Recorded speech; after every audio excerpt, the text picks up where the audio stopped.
Yesterday I cited this quote that says the best camera is the one that you have with you.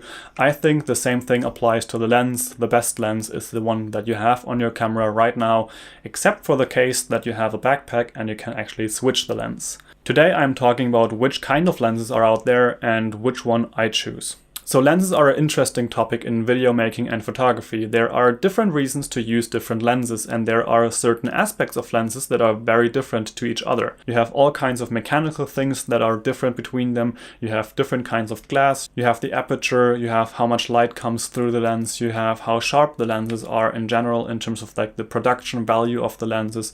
You have the focal lengths that are really different, and they make a big difference in terms of the footage you're getting. And of course you have the price, and you have the models, and you have the makers, and you have the cameras they are made for, because also there you have the sensor sizes, and some lenses actually work with different sensor sizes and others don't. So today I want to talk about those kind of things a little bit. The first thing is the sensor sizes. Yesterday I talked about different kinds of cameras. If you actually want to change your lenses, you most likely go for either a APS-C type camera, a full frame camera, or a micro four thirds camera. The micro four thirds market is something where I don't know anything about, so I will leave this out of this video for the most part. But in general, it is one of the markets that is out there. The APS-C and the full frame are actually different kinds of sensor sizes. So you have the full frame, which is supposed to be the film kind of size that was used with normal film cameras.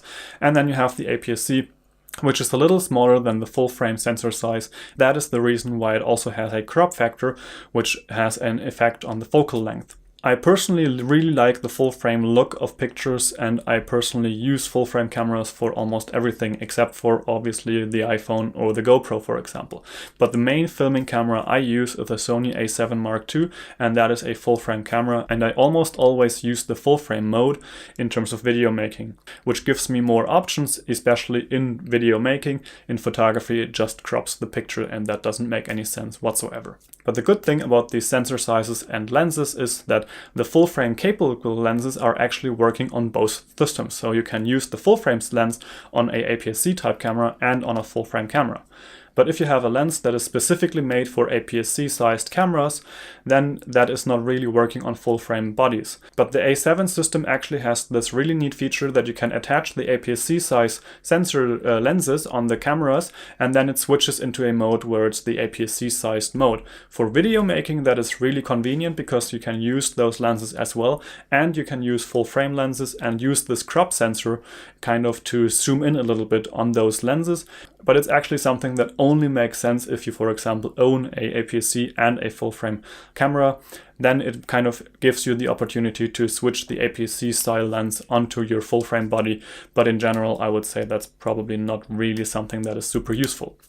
However, there is one very distinctive thing about lenses, and that is if it's a prime lens or if it's a zoom lens.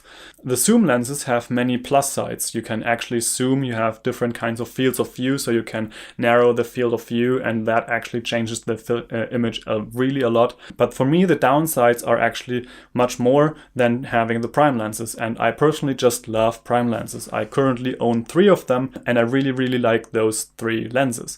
The main thing about prime lenses is that they in general are a little bit lighter. If you have just comparing one lens with a zoom lens, they are in general a little lighter. Most of the time the prime lenses actually get more light into the sensor.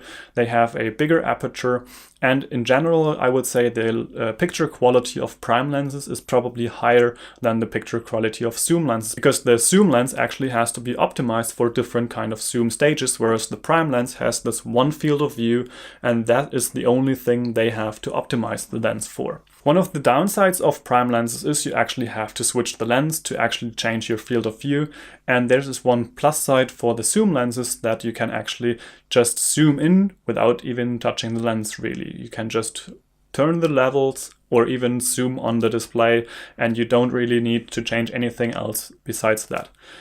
Another plus for the prime lenses is the artistic limitation, I would say. Sometimes if I go for a walk, for example, I take only one lens, and that limits me to making only pictures with that one field of view. So if I want to get closer, I actually have to walk closer, but it actually gives me a different field of view, so the pictures look very different. If I photograph a picture with a wide angle lens, there's much more distortion, instead of taking a 35mm lens, which almost has no distortion, and also then you have the 85mm portrait lens, which gives you a really nice depth of field, but it is again a very different lens and something that you would most likely not take a landscape photo with. But again, if you have only that one lens, you have to make it work, so you actually have to think about the process of how you would do that. This kind of creative challenge is something that I really like, and it is something that you have much less with zoom lenses, because you can just change the zoom and then you change the zoom. In general, I would say going with a zoom lens, especially in the beginning, is probably the best thing you can do, because that way you can actually get to know the range you're using or the range you want to use. When I started out with photography, I started out with a kit lens from Canon, which was the 18-55. And then I also bought a 70-200, and that way I kind of got to know that I rarely ever use the 200, that I really like the 18mm, and the in-between is something that I rarely ever use. But the thing is that I personally changed as well, because after having those lenses, I actually bought into the prime lenses, and there I had the 50mm, which is kind of an obvious choice in the Canon market. It's a really cheap lens for around 100 euros. Then I had a 14mm, a 28 and a 28mm. So these kind of built my base. Then I added a 85mm for those nice portrait shots, sold the 50 because I never used it, and had three lenses: the 14, the 28 and the 85. Since then, my style changed again, because now I don't use a 14mm anymore. I have the 25, I have the 35, and I have the 85. And I really like the 25 for videos, the 35 for photos, and the 85 for either detail shots in videos or portrait shots, which is incredible for. Which lenses exactly I am using, I will be making a video in 2 days about, so this is something that you can look out for then. And there I also will talk about which lenses I use and why I really like those lenses and don't have any others. Of course, there's also the GoPro and the iPhone. Those have prime lenses essentially. You cannot really zoom with them. You can only do a digital zoom, and there you always have a quality loss. But both of these cameras are good choices because they have this kind of opportunity to be with you in all cases. They are really small. The phone is probably in your pocket almost all the time, and the GoPro can fit in wherever you want. In conclusion, I really like my prime lenses, and I sometimes miss the ease of use with a zoom lens, that I can just zoom in a little bit more than I could with my prime lenses.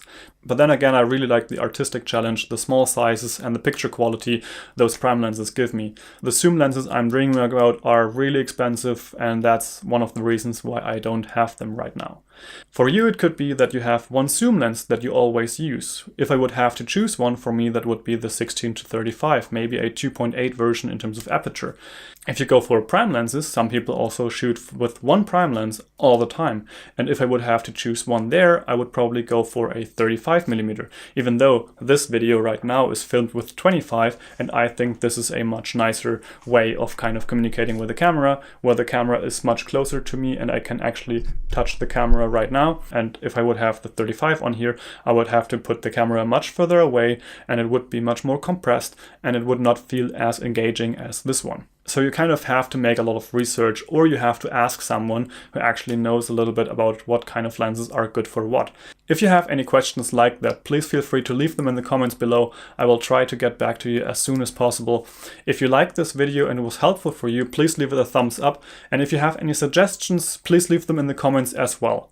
Subscribe to this channel for more videos like this almost every day. I have a complete series about this photography stuff, and that is also linked with a playlist in the description down below. I also have links to all the gear I'm talking about and the gear I use in the description down below with affiliate links, and those help me make this channel even a possibility. And other than that, I am left to say have an amazing day, and I will see you in the next video. Bye.